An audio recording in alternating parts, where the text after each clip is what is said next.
आप जो ये तस्वीरें देख रहे हैं, इन तस्वीरों ने पाकिस्तान तालिबान का सारा खेल ही बदल दिया है। किसी ने सोचा भी नहीं होगा, यहाँ तक कि खुद पाकिस्तान भी अनजान था कि कतर इतना बड़ा मास्टरमाइंड निकलेगा कि आज शहबाज शरीफ को भागे भागे कतर जाना पड़ा और भीख मांगनी पड़ी कि अब इस खेल को रोको। जी हाँ दोस्तों, कल तक पाकिस्तान में जितने भी हमले हो रहे थे उन सब के लिए पाकिस्तानी सेना और पाकिस्तानी सरकार भारत को ही जिम्मेदार ठहरा रही थी। भारत की खुफिया एजेंसीज को गालियां दे रही थी। लेकिन अब जो नई जानकारी और तस्वीरें सामने आई है, उसे देखने के बाद ये पता चला कि यहाँ भारत तो यूं ही बदनाम है, सबका रचा रचेता तो कतर है।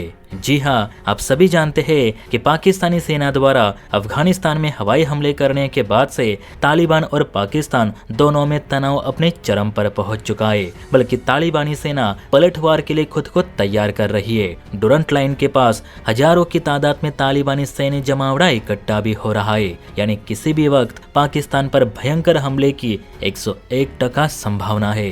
तालिबान इसलिए भी गुस्से में है क्योंकि पाकिस्तान ने न सिर्फ रमजान के पवित्र महीने में तालिबान के मदरसों पे बमबारी की, बल्कि इस हमले में एक ही परिवार के 17 लोग मारे गए, जिसकी दुनिया भर में आलोचना हो रही है। वही पाक मीडिया का ये भी दावा है कि पाकिस्तानी सेना इस हमले में बुरी तरह से फेल साबित हुई, क्योंकि वो इस हमले में तहरीक तालिबान के किसी भी बड़े कमांडर को मार नहीं पाई, उल्टा मासूम लोगों की ज्यादा जाने गई।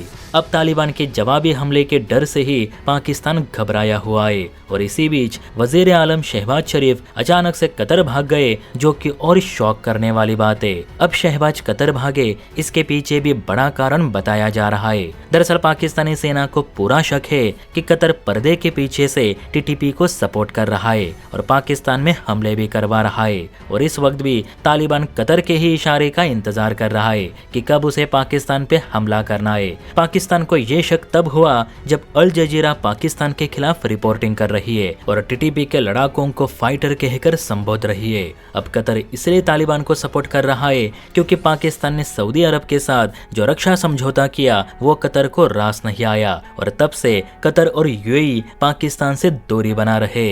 यही नहीं तो पाकिस्तान कतर से वादे के मुताबिक एलएनजी गैस भी नहीं खरीद रहा है, जिससे दोनों देशों के रिश्तों में तलखी देखी जा रही है। इसलिए कतर को शांत करने के लिए अब शहबाज शरीफ 2 दिन की कतर यात्रा पे गए हैं और कतर के प्रिंस अमीर अल थानी से मुलाकात करके तालिबान को रोकने का प्रयास करेंगे। अब शहबाज कतर ही इसलिए भागे क्योंकि तालिबान का कतर में राजनयिक कार्यालय भी है और तालिबान कतर की सुनता भी है।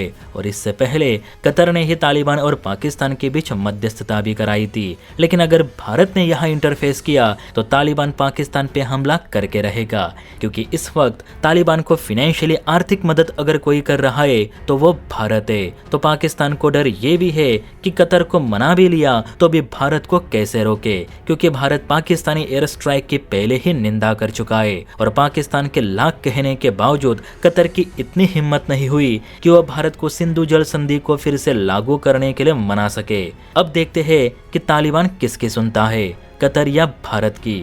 हमला हुआ तो समझ जाना भारत की सुनी और नहीं हुआ तो कतर की सुनी। अब हमें बस हमले का इंतजार करना है। जय हिंद।